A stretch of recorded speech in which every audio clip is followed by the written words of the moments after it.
नमस्ते दोस्तों, स्वागत है आपका हमारे YouTube चैनल हिस्टोमिस्ट पर। आज हम आपको एक ऐसी सिटी की कहानी सुनाने जा रहे हैं जिसे पुराणों में स्वर्ग से भी सुंदर बताया गया है। जी हाँ, हम बात कर रहे हैं भगवान श्री कृष्ण की नगरी द्वारका की। लेकिन सवाल ये है कि क्या द्वारका सचमुच में थी, और अगर थी तो कहां पर? चलो इस रहस्य से पर्दा उठाते हैं। द्वारका का नाम सुनते ही हमारे मन में एक भव्य और दिव्य नगरी की इमेज आती है। यह नगरी भगवान श्री कृष्ण की कर्मभूमि और उनकी राजधानी थी। पुराणों के हिसाब से द्वारका एक जलमग्न नगरी थी जो समुद्र में डूब गई थी। लेकिन क्या यह सिर्फ एक कहानी है या इसके पीछे कोई सच्चाई है?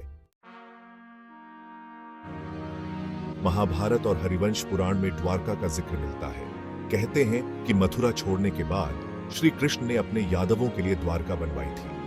इस सिटी को समुद्र के किनारे बसाया गया था और यह आज के गुजरात के पास मानी जाती है। 1970s में भारतीय पुरातत्व सर्वेक्षण ने समुद्र के अंदर खुदाई शुरू की। इस खोज में कई रहस्यमय और इंटरेस्टिंग फैक्ट्स पता चले। समुद्र के अंदर मिले अवशेषों से यह हिंट मिला कि सचमुच में एक प्राचीन नगरी यहां थी। Doctor SR. राव और उनकी टीम ने द्वारका के समुद्र तट पर कई मंदिरों और बिल्डिंग्स के अवशेष खोजे। उन्होंने यहां की दीवारों और रास्तों के बारे में भी जानकारी हासिल की, जो इस बात की पुष्टि करते हैं कि यह एक व्यवस्थित और डेवलप्ड सिटी थी। कई साइंटिस्ट्स और हिस्टोरियंस द्वारका की लोकेशन को लेकर अलग-अलग राय रखते हैं। कुछ का मानना है कि द्वारका आज के गुजरात के द्वारका शहर के पास है, जबकि कुछ रिसर्चर्स इसे और साउथ में मानते हैं। हालांकि मॉडर्न टेक्नोलॉजी और रिसर्च ने इस रहस्य को और गहराई से जानने का मौका दिया है। सैटेलाइट इमेजरी, समुद्री खुदाई और जियोलॉजिकल सर्वे ने इस बात के और प्रूफ्स दिए हैं कि द्वारका सचमुच में एक जलमग्न नगरी थी।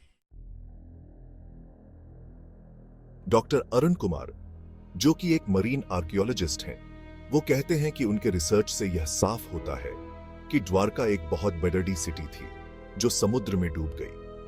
यहां के अवशेष और स्ट्रक्चर्स इस बात का प्रूफ हैं कि यह नगरी बहुत ही डेवलप्ड और व्यवस्थित थी। पुराणों में बताई गई द्वारका के हिसाब से इस सिटी में 56 से ज्यादा महल थे और इसे सोने और रत्नों से सजाया गया था। लेकिन क्या वाकई में द्वारका इतनी ग्रैंड थी? प्राचीन साहित्य और आर्कियोलॉजिकल एविडेंस दोनों ही इस बात की पुष्टि करते हैं कि द्वारका एक इंपॉर्टेंट और डेवलप्ड सिटी थी। लेकिन इसके डूबने के पीछे क्या वजह थी? कुछ विद्वानों का मानना है कि यह सिटी किसी भयानक बाढ़ या सुनामी की वजह से समुद्र में समा गई। डॉक्टर निशा शर्मा एक हिस्टोरियन है।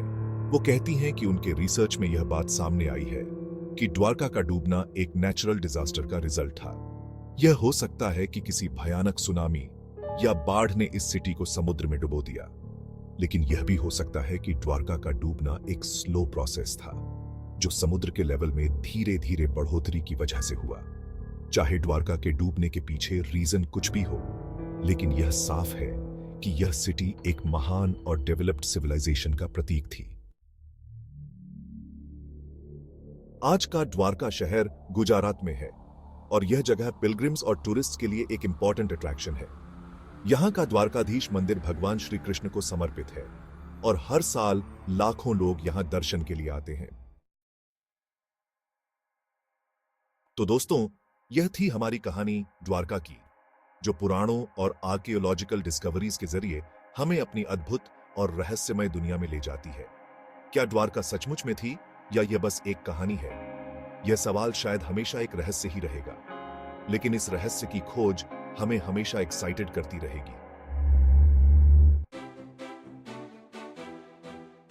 अगर आपको हमारा यह वीडियो पसंद आया हो तो प्लीज इसे लाइक करें, शेयर करें और हमारे चैनल हिस्टोमिस्ट को सब्सक्राइब करना न भूलें।